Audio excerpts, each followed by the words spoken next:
अस्सलामुअलैकुम वरहमतुल्लाहि वबरकातुहू। कैसे हैं आप सब। आज जो हमारा टॉपिक है वो है पैसेज टू इंडिया। आज हम उसके थीम्स और स्टोरी के बारे में पढ़ेंगे। मेजर जो उसके थीम्स हैं वो कॉलोनियलिज्म है और रेसिज्म है, दूसरा फ्रेंडशिप और फिर कल्चरल। अब कल्चरल डिफरेंसेस, ठीक है। अब हम स्टोरी पढ़ेंगे। स्टोरी में आपको ये सब चीज़ें नज़र आएंगी। ये बात उस वक्त की है जब इंडिया अंग्रेज़ों का ग़ुलाम हुआ करता था। तब चंद्रपुर नामी गांव में इंग्लैंड से दो औरतें आती हैं, एडेला और मोरे। एडेला मिसेस मोरे की होने वाली बहू होती है और उनके बेटे का नाम रॉनी हिल्सऑप होता है, जिससे एडेला की शादी होनी होती है। तो वो एडेला उसको देखने आती है कि वो कैसा है और उसको चेक करने आती है। फिर इतनी देर में हम देखते हैं कि डॉक्टर अज़ीज़ अपने दोस्तों के साथ दोस्तों के साथ ये डिस्कस कर रहे होते हैं कि क्या ये मुमकिन है कि इंग्लिश वुमेन और इंडियन आपस में दोस्त बन जाएं। इंग्लिश लोग और इंडियन लोग आपस में दोस्त बन जाए। तो जब उनके बीच ये डिस्कशन चल रही होती है तो डॉक्टर अज़ीज़ को मेजर कैलेंडर की तरफ से बुलावा आता है। डॉक्टर अज़ीज़ को इमीडिएटली उनके बेंगलोर पे जाना होता है। तो रास्ते में उनका टायर ख़राब हो जाता है, तो फिर वो उनको घर पहुंचने में उनकी देर हो जाती है। तब मेजर कैलेंडर अपने बेंगलोर से जा चुके होते हैं। फिर जब मायूसी से डॉक्टर अजीज़ वापस रेलवे स्टेशन की तरफ जा रहे होते हैं तो वो रास्ते में उनको एक उनकी फेवरेट मस्जिद दिखाई देती है। तो वो उस मस्जिद में रुक जाते हैं। उस मस्जिद में उनको एक अनजान ब्रिटिश वुमन मिसेस मोरे दिखती हैं। तो वो बिना कुछ सोचे समझे उनको डांटने लग जाते हैं और उनको कहते हैं कि आप अपने जूते बाहर उतारने चाहिए थे। तो वो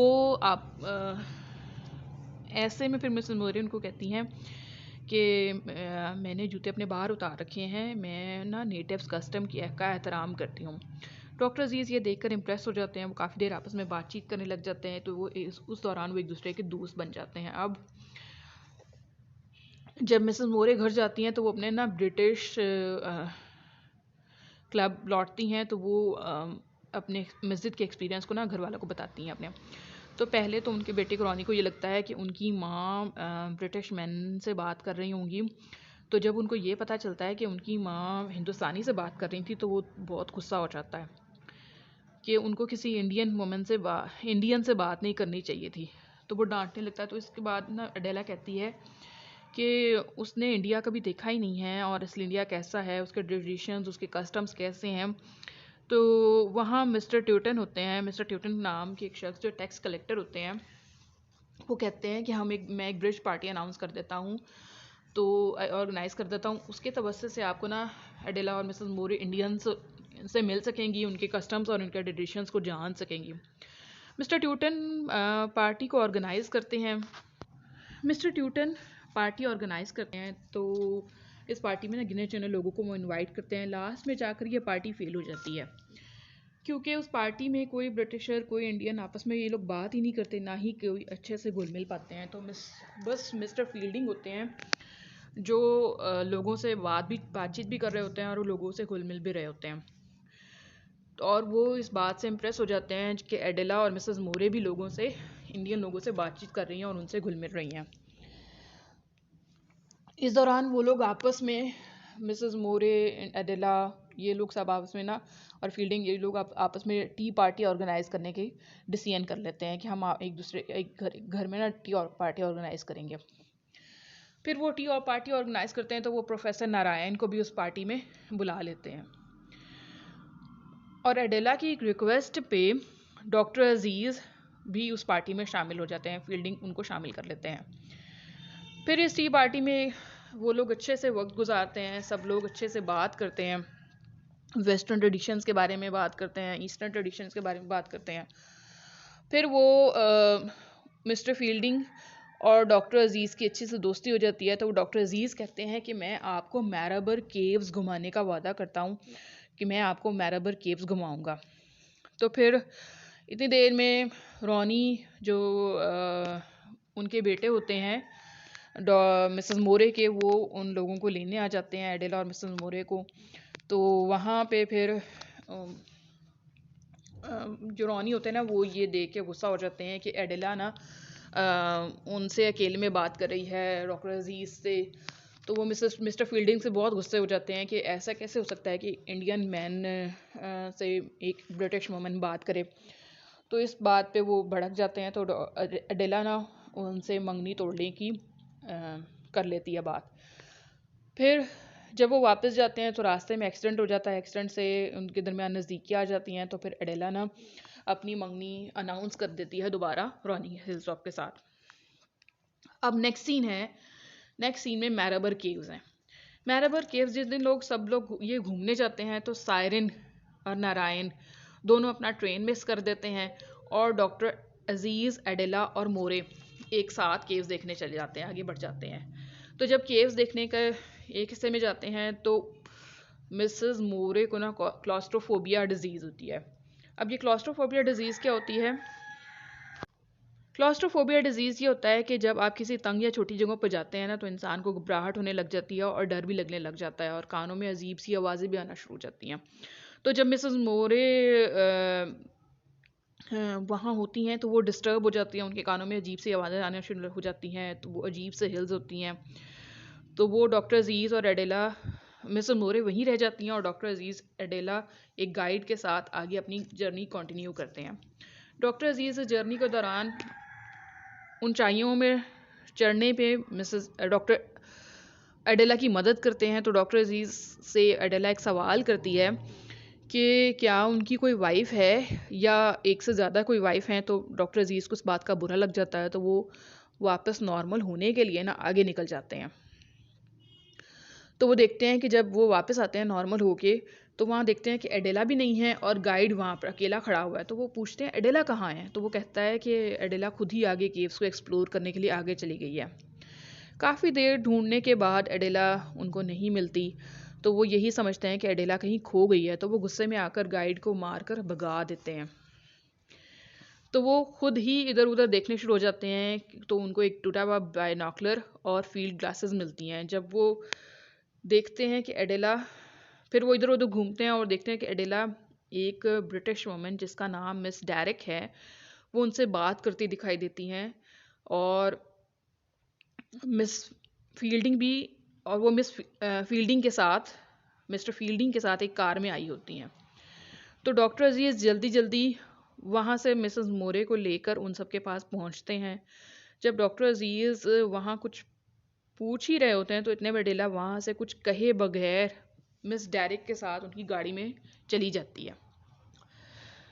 तो फील्डिंग, मिसेस मोरे और डॉक्टर अजीज़ ट्रेन पकड़कर चंद्रपुर आते हैं। जब वो चंद्रपुर के स्टेशन पर पुलिस पहुंचते हैं तो पुलिस डॉक्टर अजीज़ को अरेस्ट कर लेती है। डॉक्टर अजीज़ के पूछने पर पुलिस को ये बताया जाता है कि पुलिस उनको ये बताती है कि एडेला ने उनके ऊपर सेक्सुअल असॉल्ट का चार्ज लगाया है। तो मुकदमा शुरू हो जाता है। मुकदमे में एडेला सबके सामने यही कहती है कि डॉक्टर अजीज़ ने उन केव्स में उनका पीछा किया, उनसे ज़बरदस्ती की कोशिश की। तो इसीलिए एडेला अपने आप को बचाने के लिए फील्ड ग्लासेस और बायनॉकुलर उनके ऊपर फेंक देती है। तो ब्रिटिशर्स के पास अब यही सबूत होता है, ये दोनों चीज़ें, और जो डॉक्टर अजीज़ के पास होती हैं। फिर फील्डिंग नहीं मानते इस बात को। वो कहते हैं ये डॉक्टर अजीज़ पर गलत चार्ज है और फील्डिंग इस बात को ना मानने की वजह से जो उनके अपने लोग होते हैं ना ब्रिटिशर्स, वो उनको गद्दार कहने लग जाते हैं। मिसेस मोरे भी ये बात नहीं मानती कि डॉक्टर अजीज़ पर जो मुकदमा चलाया गया है और डॉक्टर अजीज़ को कसूरवार नहीं है। तो ये बात रोनी को पता चल जाती है, जो मिसेस मोरे क्योंकि रोनी की माँ होती हैं।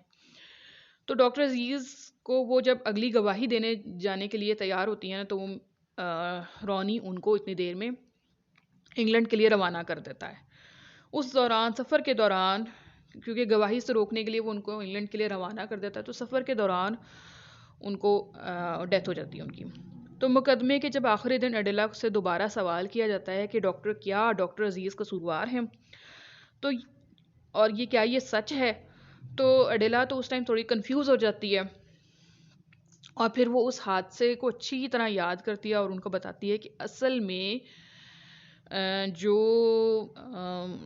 उस दिन हुआ क्या था। फिर वो सबको ये बताती है कि मैं भी मिसेस मोरे की तरह उन आवाज़ों की वजह से इल्यूजन्स का शिकार हो जाती हूँ और मुझे तो और वो शॉक में चली जाती हैं। तो वो उस शॉक को, उस ज़बरदस्त ज़ोर की आवाज़ों को ना वो डॉक्टर अजीज़ की ज़बरदस्ती समझती है। एडेला इस बात का कन्फेशन करती है तो वो डॉक्टर अजीज़ कसूरवार बेकसूर हो जाते हैं और रॉनी इस वजह से ना उनसे मंगनी तोड़ लेता है। इस तरह एडेला वापसी की तैयारी करती है और उस वापसी की तैयारी के प्रोसेस में ना उसको वो थोड़ी दिन लग जाते हैं, तो वो फील्डिंग के घर रुक जाती है। तो डॉक्टर अजीज़ फील्डिंग से नाराज़ हो जाते हैं इस वजह से कि एडेला को उन्होंने अपने घर क्यों रखा और वो वापस एडेला से दोस्ती क्यों करने लग गई हैं। फील्डिंग डॉक्टर अजीज़ को समझाते हैं कि अब तो ये सब उन इकोज़ की वजह से हुआ था, तो उसमें डॉक्टर एडेला की क्या गलती है। तो डॉक्टर अजीज़ कहते हैं कि उसकी वजह से मेरी ज़िंदगी बर्बाद होने वाली थी, मेरी ज़िंदगी में करवाहट बढ़ने वाली थी, तो मैं कभी भी उसको अच्छा नहीं समझता।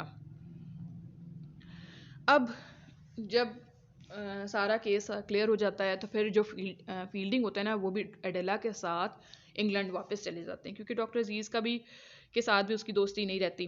तो अब वो वापस इंग्लैंड चले जाते हैं। तो डॉक्टर अजीज़ ये समझते हैं कि जो फील्डिंग अपनी लालची फितरत की वजह से ना एडेला से शादी कर लेगा और उसकी दौलत हड़प कर लेगा, और वो ये बदगुमानी ले लेते हैं। फिर जब डॉक्टर अजीज़ उसके बाद वो वहाँ उस प्लेस से शिफ्ट हो जाते हैं, वो माऊ नामी एक जगह पे जाके शिफ्ट हो जाते हैं। वो वहाँ 2 साल गुजारते हैं। वहाँ के जो चीफ होते हैं ना उनके वो हेड फिजिशियन लग जाते हैं। फिर काफ़ी अरसे बाद उनकी मुलाकात फील्डिंग से होती है। फील्डिंग जो अपनी वाइफ स्टेला के साथ वहाँ आता है, और मिसेस मोरे की ये बेटी होती है स्टेला। और जब डॉक्टर अजीज़ को ये पता चलता है कि फील्डिंग ने एडेला से नहीं स्टेला से शादी की है, तो वो उसका सारा कन्फ्यूजन दूर हो जाता है और वो आपस में फिर अच्छे से उनकी कड़वाहट तो दूर हो जाती है और वो दोस्त भी बन जाते हैं। लेकिन जो डॉक्टर अजीज़ का एक ख्वाब था, एक ड्रीम था कि मैंने अपने देश को अंग्रेज़ों की ग़ुलामी से बचाना है और निकालना है, तो वो इस सब दोस्ती के बावजूद भी इस पर वो कॉम्प्रोमाइज़ नहीं करते। वो इस बात की वो कोशिश पे लगे रहते हैं कि मैंने अपने हिंदुस्तान को ब्रिटिश से आज़ाद करवा लेना है, उनकी ग़ुलामी से आज़ाद करवा लेना है। ये था नॉवल पैसेज टू इंडिया। उम्मीद है आपको इसकी स्टोरी अच्छे से समझ आ गई होगी। इसमें जो रेस, कल्चर और कॉलोनियलिज्म का थीम है वो भी आपको अच्छे से समझ आ गया होगा। हम अब इस नेक्स्ट स्टोरी में मुलाकात करेंगे। आप इसको अच्छे से समझें, अच्छे से प्रिपेयर करें, ये अच्छे से इसकी समरी आप इसको डिटेल से पढ़ें। ठीक है, अपनी दुआओं में याद रखिएगा, अपना ख्याल रखिएगा। अल्लाह हाफ़िज़।